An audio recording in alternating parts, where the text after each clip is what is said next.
Bonjour à tous. Donc je représente ici la filière Brain Team. Je ne sais pas comment ça... Oui, c'est comme ça. Voilà. Donc la filière Brain Team, elle comprend en fait une dizaine, donc 10 centres de référence, plus évidemment les centres de compétences. Et dans ces 10 centres de référence, il y en a 5 qui sont concernés par la génétique de façon importante. Donc je vous ai listé les choses ici, les ataxies, des pathologies extrêmement hétérogènes génétiquement, les leucodystrophies, les maladies rares des vaisseaux de l'œil et du cerveau, et ainsi de suite. Donc vous voyez que c'est des pathologies très différentes et en plus très hétérogènes dans chaque groupe. Alors on n'a rien de très particulier par rapport à ce que j'ai entendu tout à l'heure. Comment ça se passe actuellement? Eh bien, lorsqu'il y a un bilan clinique très approfondi qui est fait pour un malade qui est suspect d'avoir une forme génétique, et bien sûr une reconstitution de l'histoire familiale, il y a 3 situations.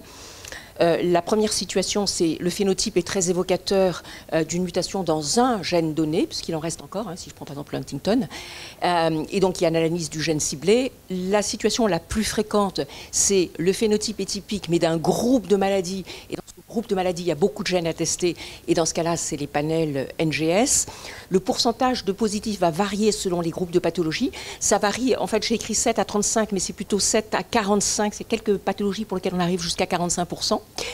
Et puis, quand c'est négatif, évidemment, se pose la question, en fait, de la réalisation d'un génome dans lequel, bien évidemment, dans une première intention, au départ, ce sera l'exome qui sera analysé à partir de ces données de génome.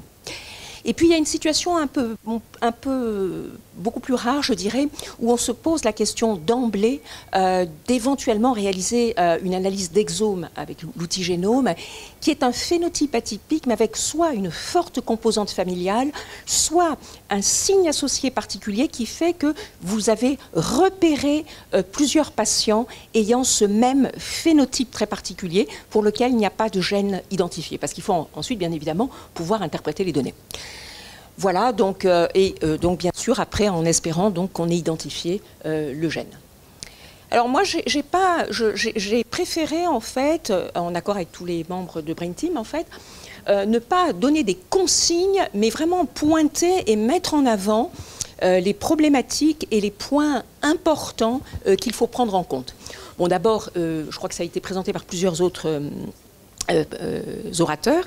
Donc déjà, il y a des groupes de pathologies pour lesquels il y a un laboratoire, par exemple, unique, qui est référent national, alors que dans d'autres pathologies, j'imagine par exemple pour la déficience intellectuelle, il va y avoir, heureusement, vu le nombre de malades, plusieurs laboratoires. Là, il y a des pathologies, des groupes de pathologies pour lesquels il y a un seul laboratoire.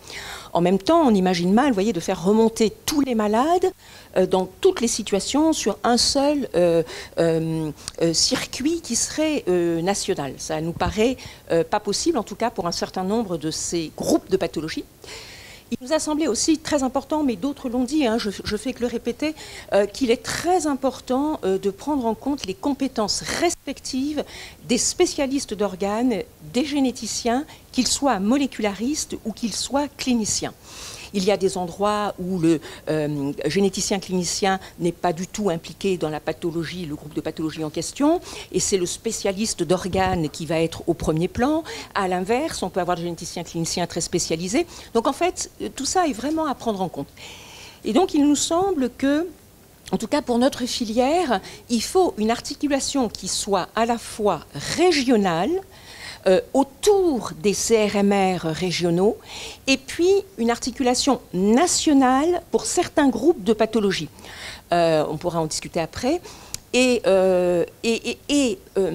ces laboratoires de référence, souvent, d'ailleurs, comprennent des généticiens molécularistes qui, quelque part, ont une formation de la discipline, en fait, de la spécialité d'organes.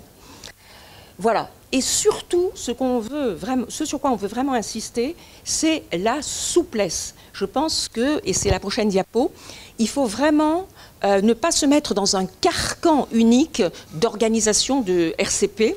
parce que je pense que sinon on ne rendra pas service aux malades, parce qu'il y a des situations un peu différentes partout et dans les groupes de pathologie.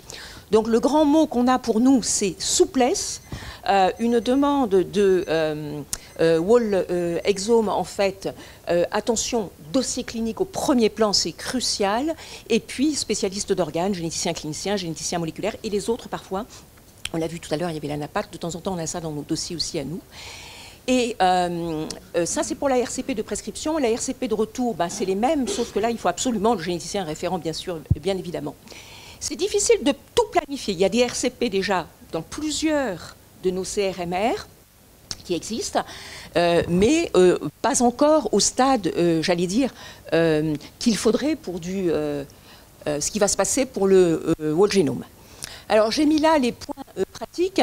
Alors, il y a à peu près, en gros, un peu plus de 10 000 malades. J'ai calculé, mais tout le monde n'a pas répondu, donc disons que c'est une estimation minimum. Il y a à peu près 10 000 malades au moins qui sont vus tous les ans dans les labos de génétique moléculaire pour ces filières-là. Et sur ces 10 000, on pense au jour d'aujourd'hui, sans écluser le retard des patients pour lesquels il n'y a pas de gène identifié, mais qui ont été vus il y a 2 ans, il y a 3 ans, il y a 4 ans, etc.